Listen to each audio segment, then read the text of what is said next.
El gobierno se planteó recuperar empresas y áreas estratégicas, enfrentar años de corrupción y de intereses que, según el presidente, eran producto de la complicidad de los anteriores gobiernos con empresarios nacionales y extranjeros, y así despojar a la nación de sus bienes. Así nació la Nueva Mexicana, Litio MX, y también se dio la compra al 100% de acciones de otras empresas productivas como la refinería Deer Park en Estados Unidos o exportadora de sal.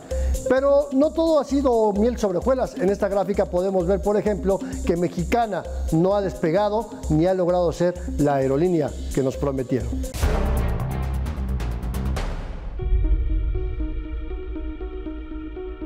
El gobierno se propuso recuperar activos, empresas y sectores estratégicos para generar nuevas fuentes de ingreso, llevar desarrollo a las regiones más pobres y, de paso, poner freno a la corrupción y los negocios que solo beneficiaban a unos cuantos. Así nacieron los proyectos de Mexicana de Aviación y la compra al 100% de empresas como la refinería Deer Park y exportadora de sal. El 21 de enero de 2022, el gobierno federal informó de la compra del total de las acciones de la refinería Deer Park en Houston, Texas, que tenía en copropiedad con la estadounidense Shell. A 2 años de distancia, la refinería ya opera con números negros y genera ganancias a petróleos mexicanos, dijo en septiembre de 2023 el director general de Pemex, Octavio Romero Oropesa. A partir de que Pemex la adquiere en el 2022, y hay que recordar que esto fue en enero del 2022, ahí pueden ustedes observar las utilidades que hemos tenido.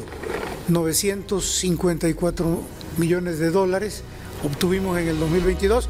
A decir del gobierno federal, las ganancias obtenidas en 2022 permitieron recuperar la inversión por la compra del 100% de las acciones. Especialistas califican como un buen negocio financiero la compra de la refinería, aunque en materia energética no ha generado ningún beneficio para el país. Deer Park sí es un buen negocio desde el punto de vista financiero. ¿Por qué? Porque hemos de recordar que no más del 20% se envía a México. El 80% se queda en el mercado de Estados Unidos, porque no puedes salirte de la noche a la mañana y sacar todo. Es decir, solo 1 de cada 5 litros de combustibles refinados en Deer Park llega al mercado mexicano, mientras que Pemex sigue importando combustibles y la refinería Olmeca en Dos Bocas, Tabasco, continúa en obra y realizando pruebas de refinación, y tampoco será suficiente.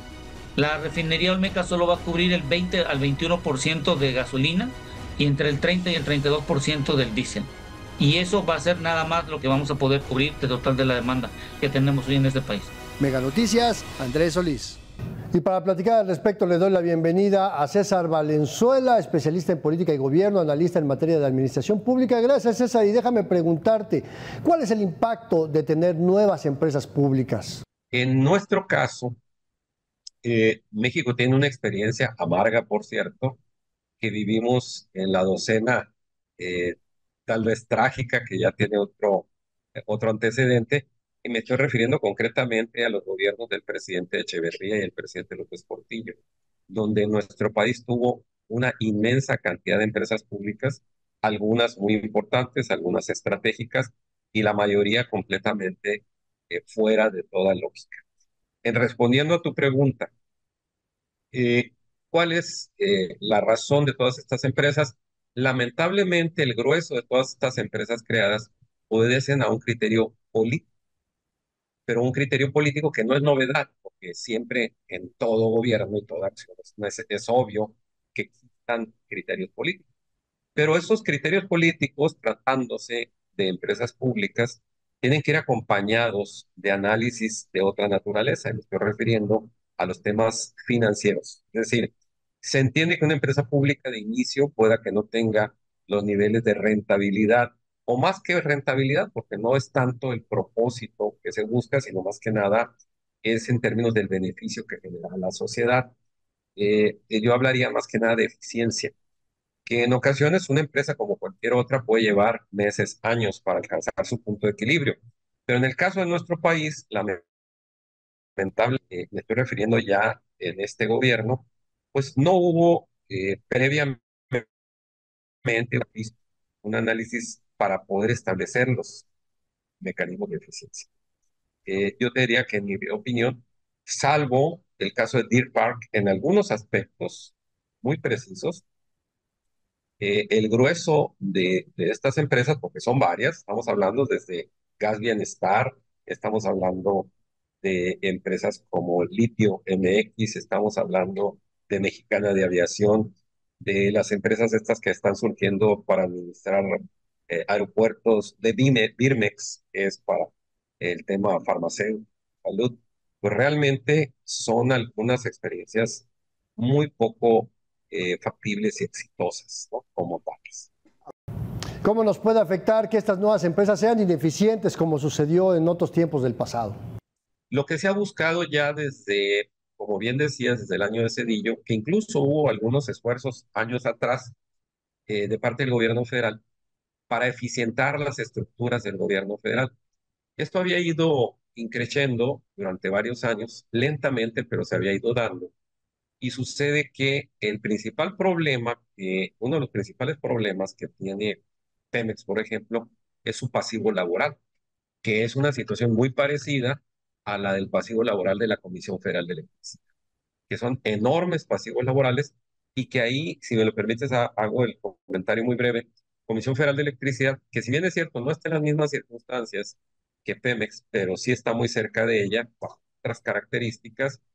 Aquí tenemos que, por ejemplo, en el caso del pasivo laboral de CFE, era de una magnitud y cuando empieza este gobierno se incrementó considerablemente porque se pasó de un sistema de pensiones que ya existía, que se había definido en los últimos años, a regresar al viejo sistema de pensiones, que es extremadamente más costoso.